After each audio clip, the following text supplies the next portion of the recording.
My name is Marsha Mueller. This is my husband, Carl. Our daughter, Kayla, was taken as a hostage and murdered by ISIS. From a young age, Kayla was amazing. She taught herself languages, how to write music, how to play guitar.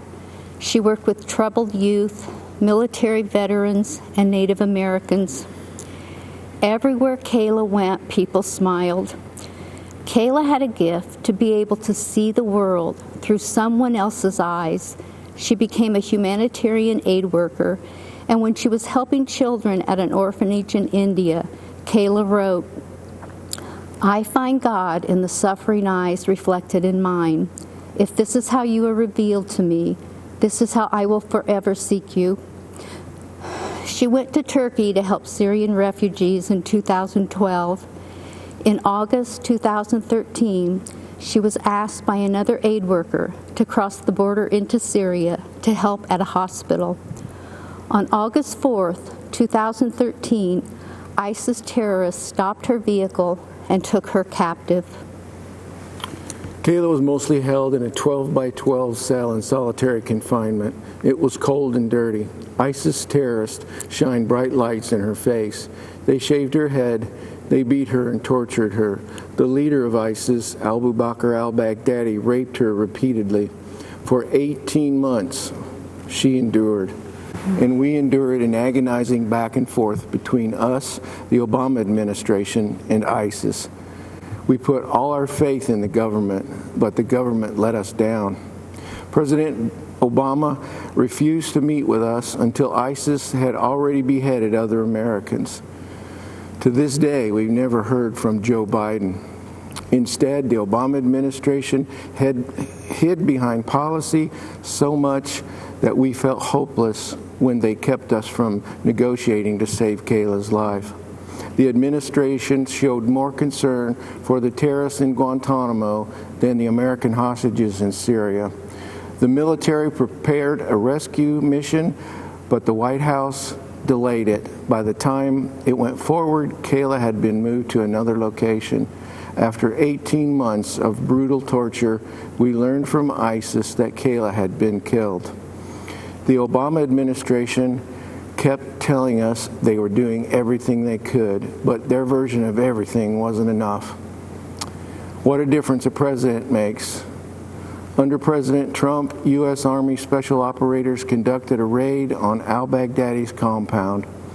After we learned that al-Baghdadi was killed, we learned something else. The operators named themselves Task Force 814 after August 14th, Kayla's birthday. And the mission was named Operation Kayla Mueller. To those soldiers, thank you. Kayla was looking down on you. The Trump team gave us empathy we never received from the Obama administration. The Obama administration said it was doing everything it could. The Trump administration is. Let me just say this. Kayla should be here. If Donald Trump had been president when Kayla was captured, she would be here today. When Kayla was a hostage, I'd go outside at night and look at the moon. I'd look at the moon and I'd promise her I'd do everything I could to get her home. Now when I see the moon, I'm reminded of my promise to her I couldn't keep. All Kayla wanted was to make it home. We are still working to find her, and God willing, we will bring her home. Kayla was born a miracle.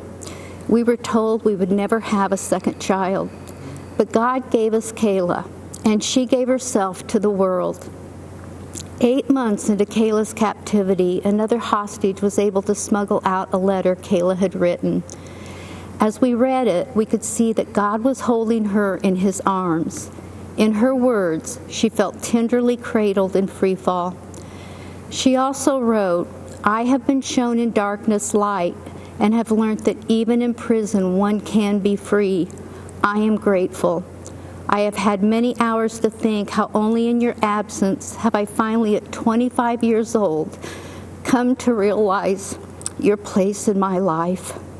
None of us could have known it would be this long, but no, I am also fighting for my side in the ways I am able, and I have a lot of fight left inside of me. I am not breaking down, and I will not give in, no matter how long it takes. Kayla taught me so many things as her mom. She's still teaching us. Carl and I support Donald Trump because of his commitment to make and keep America great, not with the power of the government, but with the passion of people like Kayla, Americans who, even in the darkest days, always have more fight left inside of them. Americans who don't just talk, they act. That was our daughter. That's President Trump. As long as we stay strong like Kayla, as long as we refuse to break, we will be great. Thank you.